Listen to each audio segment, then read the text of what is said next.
ও দোস্ত রে, জমিন থেকে রকেট ফ্লাইট করে মঙ্গল গ্রহে যায়, ফ্লাইট যেদিন করে সেই দিন থেকে মঙ্গল গ্রহে যাইতে লাগে 6 মাস। 32,000 কিলোমিটার বেগে চলে, তার মঙ্গল গ্রহে যাইতে লাগে 6 মাস। রাস্তাঘাটে কোনো জায়গা বিরতি নাই, রাস্তাঘাটে চার দোকান নাই যে ওখানে থামাইয়ে কয়েকদিন চাটা খাইয়ে জিরিয়ে টিলে যায়। পথে ঘাটে কোনো কুটুম বাড়ি নাই যে ওখানে 2 দিন রেস্ট করে। কোন তেলের পাম্প নাই যে পাম্পে ঢুকে সময় নষ্ট করে। চলতেই থাকে 32,000 কিলোমিটার ঘন্টায়, তার মঙ্গল গ্রহে যাইতে লাগে 6 মাস। তাহলে কত দূর হবে? হেনতে ফিরায় ফরিদপুর মাইকি পারা যাবে। আল্লাহু আকবার। এবার মঙ্গল গ্রহ কত দূর? পৃথিবীর সবচাইতে নিকটে যে গ্রহগুলো তার ভিতরে একটা হলো মঙ্গল গ্রহ, বাকি সব দূরে রয়ে গেছে। তাহলে আসমান কত দূর? আসমানের কিনারায় কেউ যাইতে পারে নাই, আমার নবী ছাড়া কেউ যাইতে পারে নাই। ঐতিহ্যবাহী শৈলমারি তালিমুল কোরআন মদিনাতুল উলুম নুরানি মাদ্রাসা আলফাডাঙ্গা ফরিদপুরের উদ্যোগে আয়োজিত বার্ষিক ওয়াজ মাহফিল।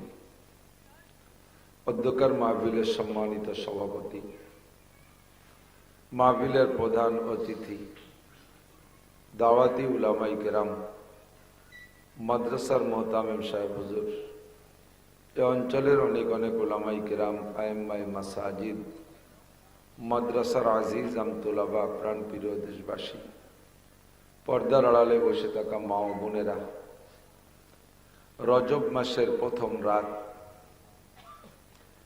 অত্যন্ত দামি মাসের প্রথম রাত্রে আল্লাহ পাক রব্বুল আলামিন কনকনে শীতের রাত্রে আরামের বিছানা ফেলে এই মাঠের ময়দানের ভিতরে বসে এতক্ষণ পর্যন্ত কোরআন হাদিসের ভালো কথা উলামায়ে কেরামকে বলার তৌফিক দিয়েছেন, আমাদেরকে শোনার সুযোগ করে দিয়েছেন। শুকর আদায় করি আলহামদুলিল্লাহ।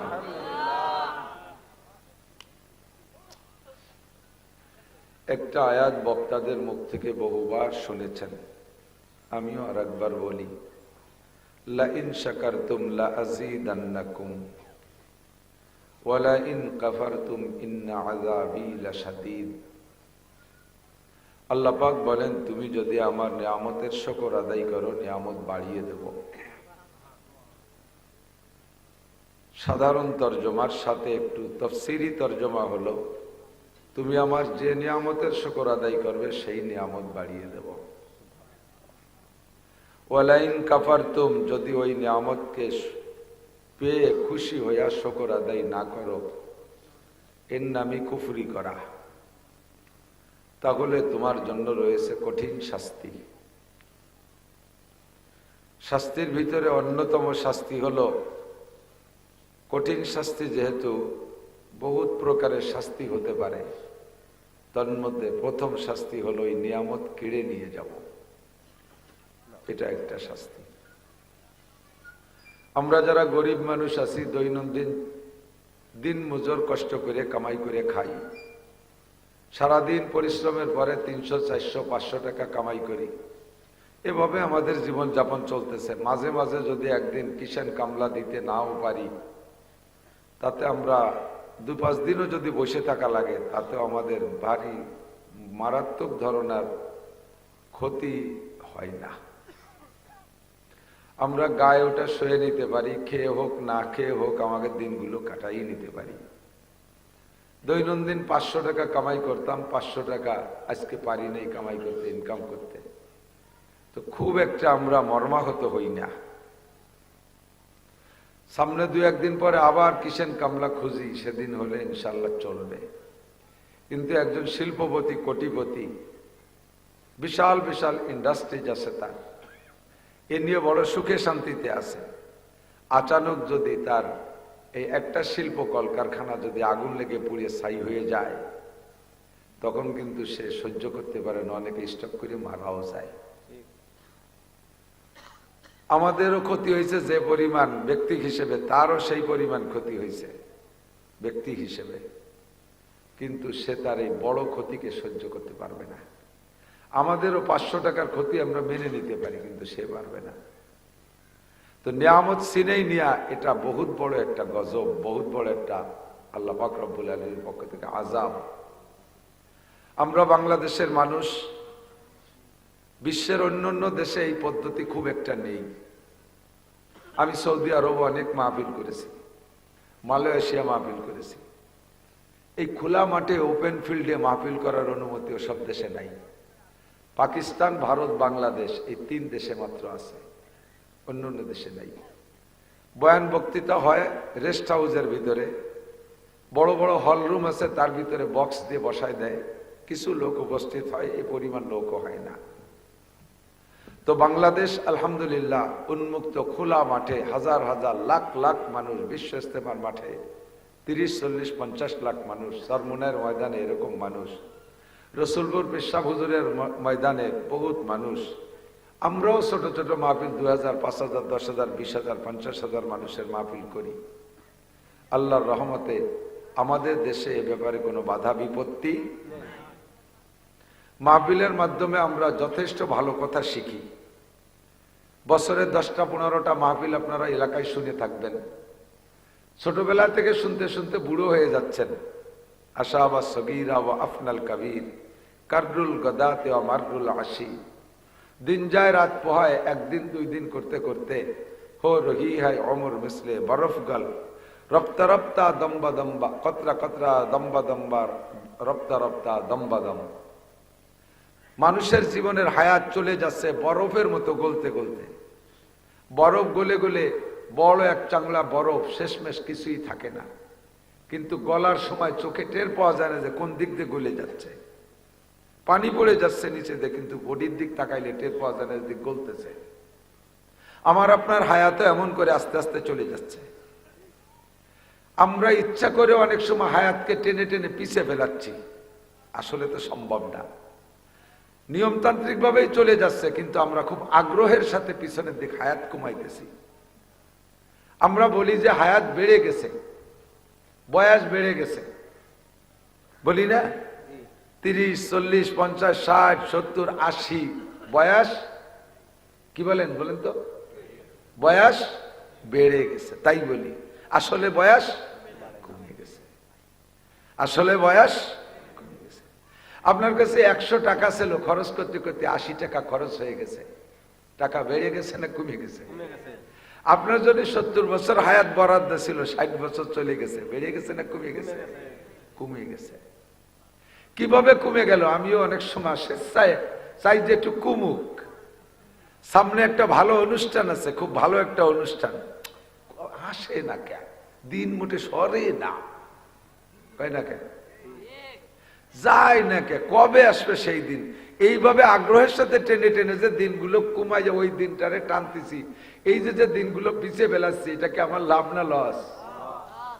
লাভ বলে, লাভ না লস? সেই দিনটা পাইয়ে একটা দিন আনন্দ করেছেন, কিন্তু টেনে টেনে যে সরাইলাম, আমার লসই। ঈদ কবে আসবে রে, আর কবে আসবে? ঈদ আসে না কেন? টেনে টেনে ঈদের চাহিদা অনুযায়ী পিছনে ফেলাইলাম দিনগুলো, আমি ঈদও পেয়ে গেলাম। ঈদের দিন আসলো, যেই সেই হায়াত কমে গেল, সময় কমে গেল, ঠিক না? বিয়ের দিন কবে আসবে? আজ আর 1.5 মাস আছে। এত দিন গেল, এই 1.5 মাস মোটে সরে না। ঠেলে ঠেলে সরাইলেন, কার থেকে সরাইলেন? হায়াতের থেকে সরাইলেন, ঠিক না? আল্লাহ এভাবে সরাইতে সরাইতে আমরা যে যতটুকু হায়াত পেয়ে গেছি, যে যতটুকু হায়াত পাইছি, ধরে নেন আমার হায়াত সবটুক পাওয়া হয়ে গেছে। হায়াত সবটুক আমার, এখন আর ভাইরালের দিন নাই। একসময় হযরত মাওলানা আলী হোসেন সাহেব হুজুর, মাওলানা মুজিবুর রহমান সাহেব হুজুর, সেনাটির হুজুর আমাদের এদিক খুব আসতেন। সুটপার হুজুর খলিলুর রহমান সাহেব আসতেন। গহরডাঙ্গার রুহুল আমিন সাহেব, ওমর সাহেব আসতেন। আমাদের ডুবরার পেশাব হুজুর রহমতুল্লাহ আলাইহি বয়ান করতেন। বাহিদদের হুজুররা বয়ান করতেন। আমরা সে সময় ছোট পোলাপান, একটু একটু মাঠে আসছি। বাইসাইকেলে আসতাম, ভ্যানে আসতাম, পরে বাইসাইকেলে আসতাম। সাইকেল পাল্টাইয়া মোটর সাইকেলে উঠলাম। মোটর সাইকেল নিজে চালাতে পারি না, ড্রাইভার ছিল। আমার একটা ড্রাইভার মারা গেছে। বলমারির মজিবার দারোগার নাম শুনছেন না? আমার সাথে 8-9 বছর ছিল। তার মোটর সাইকেলে ঘুরছি, বহু দেশ ঘুরছি, মোটর সাইকেলে যা চলছি। এখন এই প্রাইভেট গাড়িতে চলি, তারপরও ভিতরে ভিতরে চিন্তা করি যে সেই সময় কিভাবে চলতাম। মোটরসাইকেলে কুষ্টিয়া, মোটরসাইকেলে সিরাজগঞ্জ, পাবনা, নাটোর, ওইদের দিয়ে চালাইয়া চলে গেছি টাঙ্গাইল, ময়মনসিংহ। মোটরসাইকেল চালাইয়া টাঙ্গাইল, ময়মনসিংহতে চাঁদপুর, কুমিল্লা, নরসিংদী ঘুরিয়ে ফিরে শরীয়তপুর দিয়ে বাড়ি আইছি। মজিবার ভাই 2-3 সপ্তাহ আগে ইন্তেকাল করেছে, আল্লাহ তাআলা তাকে জান্নাতি করুক, সবাই বলেন আমিন। উলামায়ে কিরামকে ভালোবাসতো, তাবলীগের সাথী ছিল, আল্লাহ তাকে মাফ করে দিক, সবাই বলেন আমিন। তারপরে আস্তে আস্তে এরপরে তো নিজে মোটরসাইকেল তা কিছুদিন চালাই, এখন প্রাইভেটে উঠছি। ধীরে ধীরে আমার হায়াত চলে যাচ্ছে, যে যতটুকু হায়াত পাওয়ার তা পেয়েই গেছি। তখন যে কথা বলতে চাইছি সেটা হলো, সেই 25-27 বছর আগের থেকে মাঠে আসছি, ওয়াজ করতেছি। মুরব্বীরা চলে গেছে, আমরা ছিলাম, এখন আমরা মুরব্বী হয়ে যাচ্ছি, ইয়াং একটা গ্রুপ আসতেছে ওয়াজের মাঠে। এভাবেই আল্লাহ তাআলা রদ বদল করে পাল্টায় পুল্টায় দুনিয়াকে সাজায় রাখতেছে। আমার ভাইরালের বয়স নাই, কণ্ঠ কোনোদিন ভালো না, গান গজল জানি না, সুরতাল নাই। এই কাটা কাটা 2-4 কথা আল্লাহর বান্দারা শোনে, আল্লাহ পাক আমাকে এই কাজে ব্যবহার করতেছে। জরুরি কিছু আমলি কথা যদি বলতে পারি, আল্লাহ বলায় এ কথাগুলোর পর সকলে আমল করার প্রতিজ্ঞা রাখি, করবো তো ইনশাআল্লাহ। আমাদের ইচ্ছা থাকবে সামিনা ওয়া আতানা, একটু আমার সাথে বলবেন সামিনা ওয়া আতানা, শুনবো আর মানবো, শুনবো আর মানবো। এই স্বভাব ছিল সাহাবায়ে কিরামদের। সাহাবায়ে কিরামরা আসতেন হুজুরের কাছে, এসে বলতেন ইয়া রাসূলুল্লাহ আল্লিমনিল উযু। নতুন মুসলমান তো জানে না কিছুই, এসে কয় ইয়া রাসূলুল্লাহ আল্লিমনিল উযু, হুজুর আমার একটু ওযু শিখাই দেন। হুজুর ওযু শিখাই দিয়েছেন। শিখানোর পরে হুজুরের মনে চাইতেছে আরেক 2-1টা মাসালা বলি, গোসলের থেকে কিছু বলি। যখন আর একদিকে একটু বাড়তে গেছে, সাহাবা বলতেন কাফানি ইয়া রাসূলুল্লাহ, হুজুর এতটুকু আমার যথেষ্ট। আমি অজুটাকে আগে প্র্যাকটিস করি, এইটাকে আগে আমলে পরিণত করি, এটার পর অভ্যাস করি, আমি অজুটা ভালো করে ইয়াদ করি, তারপরে আর একটা শিখবো। এই অজুর পর যখন প্র্যাকটিস হয়ে গেছে, শিখা হয়ে গেছে, সুম্মা যা আবার আসতেন ইয়া রাসূলুল্লাহ আল্লিমনিল গুসল, এখন আমরা গোসল শিখাই দেন। গোসল শিখানোর পরে অন্য মাসালা বলতে গেলে কাফানি ইয়া রাসূলুল্লাহ, আমার যথেষ্ট, আমি গোসলটা আগে ঠিক করি, তারপরে আর একটা শিখবো। আল্লিমনি তায়াম্মুম, আমারে তায়াম্মুম শিখাই দেন। ঠিক আছে হুজুর, তায়াম্মুম শিখছি, এটাকে আমল করি। আল্লিমনি সালাত, আমারে নামাজ শিখাই দেন। না আল্লিমনি ফরায়েজাস সালাত, আমাদের ফরজ কটা মুখস্থ করাই দেন। শিখার পরে এই কটা ঠিক করি, তারপরে ওয়াজিব। আল্লিমনি ওয়াজিবাতিস সালাত, নামাজের ওয়াজিবগুলো শিখাই দেন। সেগুলো শিখাইছে, আমল করা শুরু করেছে। যতটুক শিখছে ততটুক আমল করছে, এর কারণে তারা গোটা মানব জাতির জন্য মডেল এবং দৃষ্টান্তে পরিণত হয়েছে, তারা সাহাবী হয়েছে। আর আমাদের স্বভাব, হুজুর আমল করার কথা মেহরবানি করে বলেন না, দরকার হয় ফজর পর্যন্ত ওয়াজ করেন, থাকবো বসে না খাইয়ে, কোনো সমস্যা নাই, একটাও মনে রাখতে পারবো না, ইনশাআল্লাহ কোনোদিন আমলও করতে পারবো না।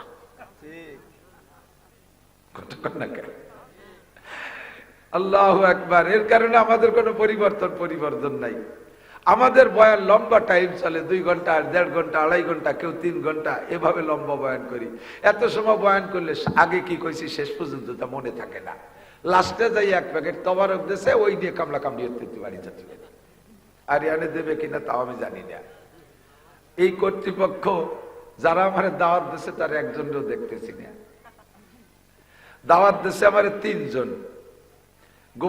গোপীনাথপুর ফাঁড়ির আইসি সাহেব, উনি আমার বাড়ি 3-4 বার গেছে, যাইয়া আমার 2 বার পাই নাই, আর 2 বার পাইছে। পাইয়া ওসি সাহেবের দাওয়াত, আমাদের গোপালগঞ্জ থানার ওসি, আপনাদের ওই পাশে এই আলপাডাঙ্গার ওই পাশে পাড়াগ্রাম কোন জায়গায় বাড়ি। তো ওসি সাহেব দাওয়াত দেশে ওনার বাড়ির জন্য। আমি আর আজকে মাহফিল ছিল খুলনায়, ওরা নির্বাচনের কারণে ক্যান্সেল করে ফেলাইছে, অ্যাডভান্স খালি হয়েছে। ওসি সাহেব এই তারিখ দিছি।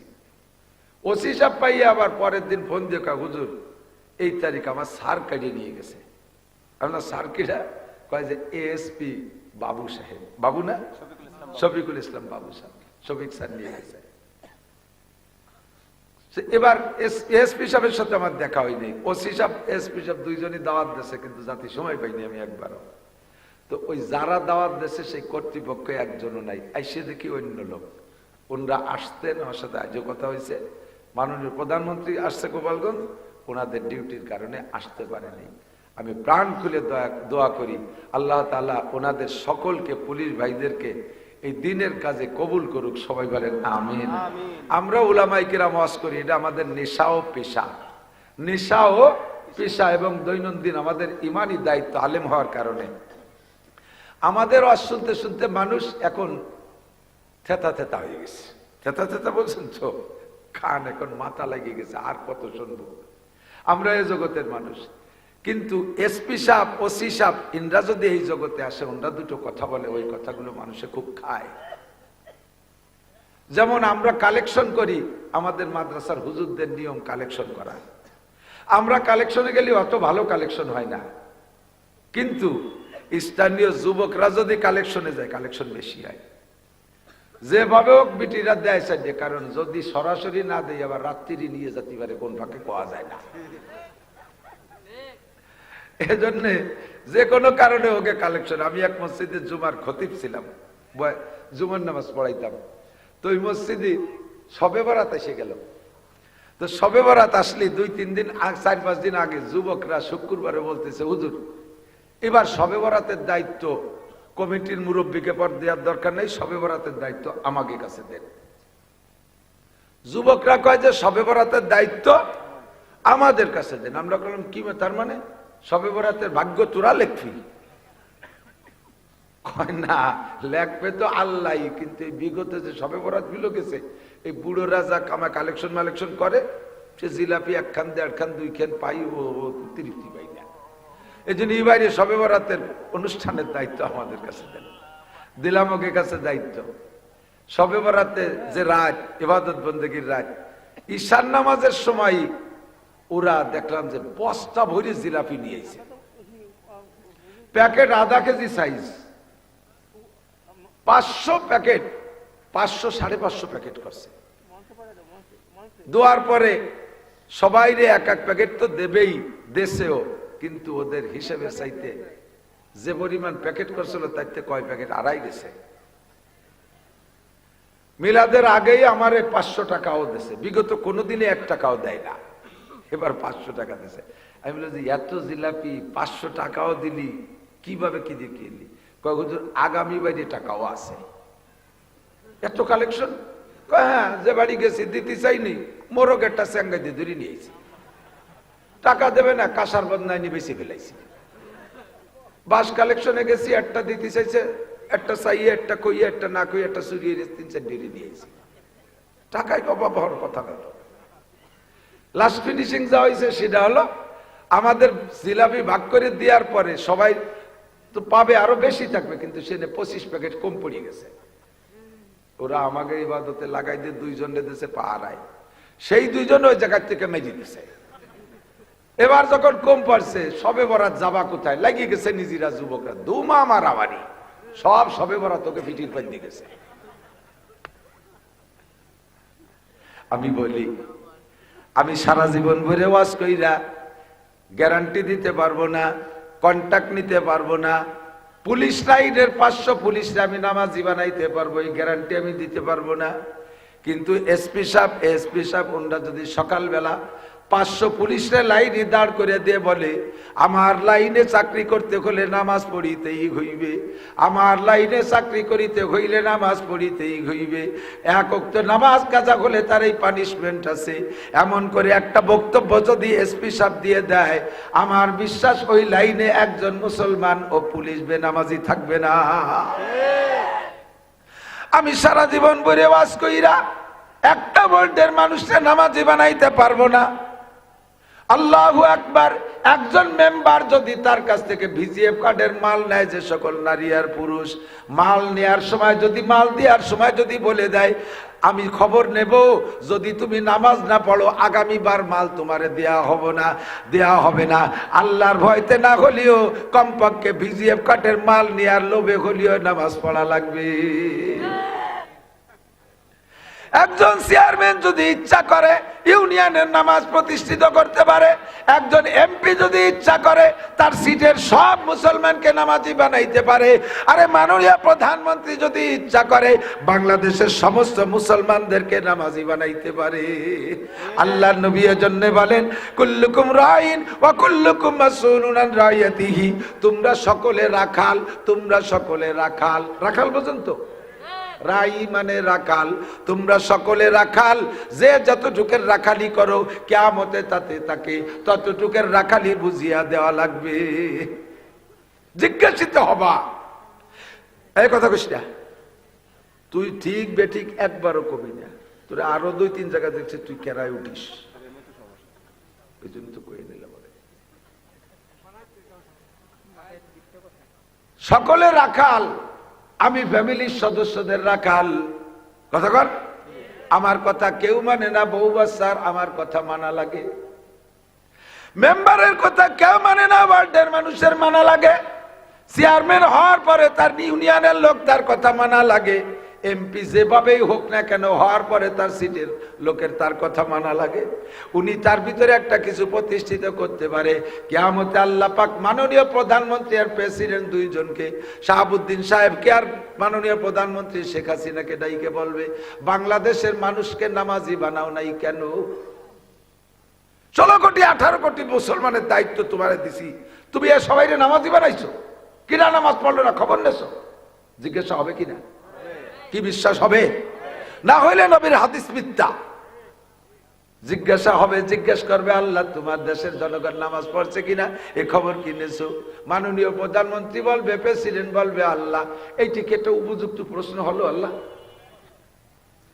এই 16 কোটি মানুষ কিনা কোন জায়গা থাকে, আগানে বাগানে সুন্দরবনে ওই বনে জঙ্গলে সাগরের মধ্যে যে মাছ মারি বেড়াচ্ছে, আমি কয় জায়গায় তালাশ করে বেড়াবো?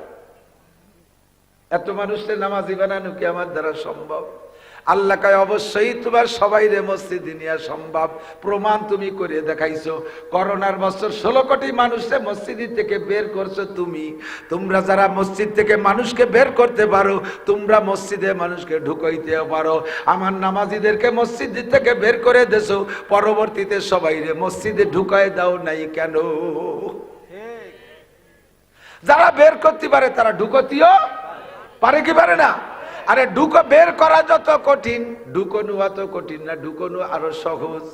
বলছে করোনার কারণে মসজিদে নামাজ পড়তে যেতে পারবা না, কই নেই মনে আছে না? মসজিদে নামাজ পড়তে যেতে পারবা না। করোনা হাটে বাজারে গার্মেন্টস এর মধ্যে না থাকলেও সব করোনা মসজিদে ঢুকছে, ঠিক না? বলার সাথে সাথে কি আমরা মসজিদ ছাড়ছি? ছাড়ি নাই। বহুত চেষ্টা করছি মসজিদ ধরে রাখার জন্য। লাস্টে মসজিদে ভিন্ন দরজা কাটিয়ে মূল দরজায় তালা দিয়ে অন্য পাশে ঢুকেও পড়ছি চালাকি করে। তারপরে যখন টের পাইয়ে গেছে, এরপরে পুলিশ পাঠাইছে। পুলিশকে কয়ে পাঠাইছে যাও 12 জনের বেশি ঢুকতে পারবে না। যা করোনা এক এক মসজিদে আসে তা 12 জনের বেশি হলে অ্যাটাক করবে, 12 জন পর্যন্ত করোনা ধরবে না। মসজিদে মুসল্লি 300 হাজির, এত মানুষ আসছেন কেন? 12 জনের কথা বলা হয়েছে। যারেই ধরে সে কয় যে আমি 12 জনের একজন। কোন 12 জন নামাজ পড়বে তা তো আর কার্ড দেয়নি, কাজে আমি 12 জনের একজন, আমি নামাজ পড়বো। কোনোভাবে ঠেকাতে পারে না। লাস্টে কয় ঠিক আছে দাঁড়াবা, তবে 2.5 হাত দূরি দূরি দাঁড়াবা। 2.5 হাতের মধ্যেই করোনা ঢোকে না, 2.5 হাত দূরি দাঁড়াইবা। আল্লাহু আকবার। মসজিদে যে কাশ দিতে পারবা না, কাশলি সর্বনাশ। কাশাটার করোনা হয়েছে। আমরা এত বলছি মসজিদের মধ্যে যে কাশাকাশি করা যাবে না, মসজিদে কাশা যাবে না। নামাজের মধ্যে এই এদিক থেকে নামাজের মধ্যে যদি একজনে কাশ দেয়, ওই কাশ একে একে সবাই ঘুরিয়ে লাস্ট ফিনিশিং ইমাম সাহেব শেষ কাজ দিয়ে ছেড়ে দেয়। খালি খালিও কাশে। নামাজের মধ্যে বিনা প্রয়োজনে কাশি দিলে নামাজ ছুটিয়া যায়, বিনা প্রয়োজনে কাশি দিলে নামাজ ছুটিয়া যায়।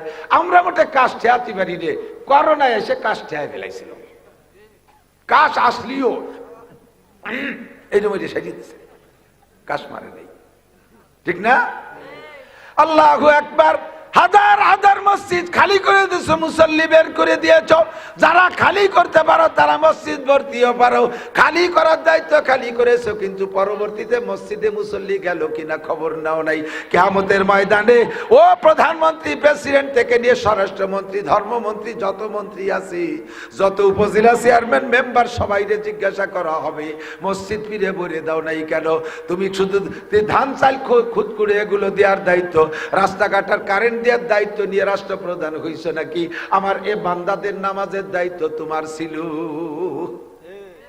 বাঁচার জন্য আমি সহজ পরামর্শ দেই। টুঙ্গিপাড়ার মাহফিলও কইয়াছি, টুঙ্গিপাড়ার প্রধানমন্ত্রীর বাড়ির ধারে মাহফিল, সে জায়গাও কইছি।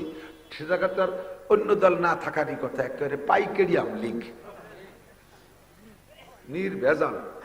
আমি সবাই রে হাত জায়গায় সমর্থন নিছি। জাতীয় সংসদ থেকে যদি নামাজের বিল পাস করা হয়, আপনারা একমত কে কে? বলার সাথে সাথে সবাই হাত জাগাইছে। কয় সংসদ থেকে নামাজের বিল পাস করা হবে, আপনারা হুজুর ওয়াজ করে কি করেন? আরে আমরা তো জীবন ভরে ওয়াজ করতেছি, আমরা তো আনতে পারি না। আমাদের ওয়াজের চাইতে প্রধানমন্ত্রীর একটা ওয়াজ বেশি গুরুত্ব বহন করবে। আল্লাহু আকবার। আমরা সবাই চাই জাতীয় সংসদ থেকে নামাজের বিল পাস করা হোক, মেলা কিছু করা লাগবে না। যদি প্রধানমন্ত্রী এই প্রথম অধিবেশনে বলিয়া দেয় সাবালেক নারী আর পুরুষ যারা আছে বাংলাদেশে মুসলমান, নামাজ পড়িতেই হইবে। আমি গোয়েন্দা লাগাই দিছি ভিতরে, এক ওয়াক্ত নামাজ ছেড়ে দিলে পাছায় 3 করে পিটেন দেওয়া হবে। মোটে 3 বাড়ি, 2,88,00,000 বছর না। শত শত পিটেন না, সাপে কামড়াবে না, বাঘে খাবে না, আর 100 বছর জেল কাটা লাগবে না। এক ওয়াক্ত নামাজের কারণে 3 দিন জেলে আটকায় রাখা হবে, আর পাছায় 3 পিটেন দেওয়া হবে। এই ঘোষণা যদি সংসদ থেকে ছাইড়া দেয়, আর এটা যদি মিডিয়ায় সার্কুলার হয়ে যায়, আর পুলিশে যদি 8টা-10টা যুবক যুবতী বেনামাজিরে পার্কেতে ধরে নিয়ে, ওই পার্কে বসে বসে যারা তসবিহ টিপতেছে নামাজ বাদ দিয়ে, এই যে এরকম 8টা-10টারে ধরে নিয়ে যদি পাছায় 3 বাড়ি দিয়া জেলখানার মধ্যে আটকায় 3 দিন রাখে, ভাইরাল হয়ে গেলে বাংলাদেশে কোনো বেনামাজি থাকবে না। সংসদে নামাজের বিল পাস হইলে আপনারা খুশি কারা কারা? একটু হাত উঠান। বুড়োরা একটু চাদরের মধ্যে বেরো না। আমাদের এই হাত উঠানোতে সংসদে নামাজের বিল পাস হোক আর না হোক, মাশাআল্লাহ নামাজ আমরা উঠাইছি বলে কি মানিয়ে দেবে নাকি? কারণ যারা পাস করবে তারাই নামাজ পড়ে না। কাজেই এ কথা বলে লাভ নাই। তবে সমর্থন করছি বিদায় 16 কোটি বাঙালি মুসলমান নামাজ পড়লে যে নেকি হয়, আমরা সেই নেকি পেয়ে যাব। সরে চলে আসছে অন্যদিক।